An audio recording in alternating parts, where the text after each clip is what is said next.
நான் வியோ பண்ணியிருந்தேன். என்னோட பிரேஸ்லெட் லைட்டா கட்டார ஸ்டேஜ்ல இருந்துச்சு. இந்த பால்ஸ் மாடல் வச்ச பிரேஸ்லெட் தான் 2 இயர்ஸ்க்கு மேல நான் யூஸ் பண்ணிட்டு இருந்தேன். சோ அதை எக்ஸ்சேஞ்ச் பண்ணிட்டு இந்த ஒரு யூனிக்கான எக்ஸகன் ஷேப் மாடல் பிரேஸ்லெட் தான் எனக்கு ரொம்ப பிடிச்சிருந்துச்சு. பிளஸ் டெய்லி வேர்க்குமே இது ரொம்ப நல்லா இருக்கு அப்படின்னு சொன்னாங்க.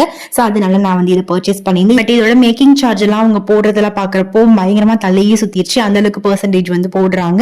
பட் நம்ம சீட் போட்டு எடுக்கிறதுல தான் ரொம்பவே பெனிஃபிஷியலா இருக்கும் அப்படின்னு நினைக்கிறேன். நம்ம ஜுவல்லரி ஷாப்லயே சீட் போட்டு அதுல வந்து நம்ம ஜுவல்ஸ் பர்ச்சேஸ் பண்றப்போ வேஸ்டேஜ் வந்து இல்லாம வந்து நம்ம பர்ச்சேஸ் பண்ணிக்கலாம். சோ ஃபைனலா வந்துட்டு நான் வாங்கியிருக்க பிரேஸ்லெட்டை வந்து போட்டாச்சு. இப்போ நாங்க எங்க கிளம்பியிருக்கோம் அப்படின்னா வரலட்சுமி நோம்பு வருது இல்லையா, சோ அதுக்கு வந்து ப்ரிப்பரேஷன் ஸ்டார்ட் பண்ணிட்டோம். அதுக்கான திங்ஸ் வாங்குறதுக்காக நாங்க கிளம்பிட்டோம். சோ போறதுக்கு முன்னாடி வந்து சாமிக்கு காணிக்க போட்டுட்டு அதுக்கப்புறம் வந்து போலாம் அப்படின்னு சொல்லிட்டு கிளம்பியாச்சு. அன்னைக்கு கருட பஞ்சமி அப்படின்றனால கோவில் போயிட்டு வராகையம்மனையும் கும்பிட்டுட்டு நாங்க வந்து இப்ப வளையல் வாங்குறதுக்காக ஷாப்புக்கு போயிருக்கோம். நானும் ஹஸ்பண்டும் மட்டும் தான் அன்னைக்கு வந்து போயிருந்தோம். இது ஹோல்சேல் ஷாப் அப்படின்றனால முடிஞ்ச அளவுக்கு இங்கேயே வந்து பர்ச்சேஸ் எல்லாம் முடிச்சாச்சு. நான் என்னென்னலாம் வாங்கியிருக்கேன் அப்படின்னு சொல்லிட்டு லாங் வீடியோல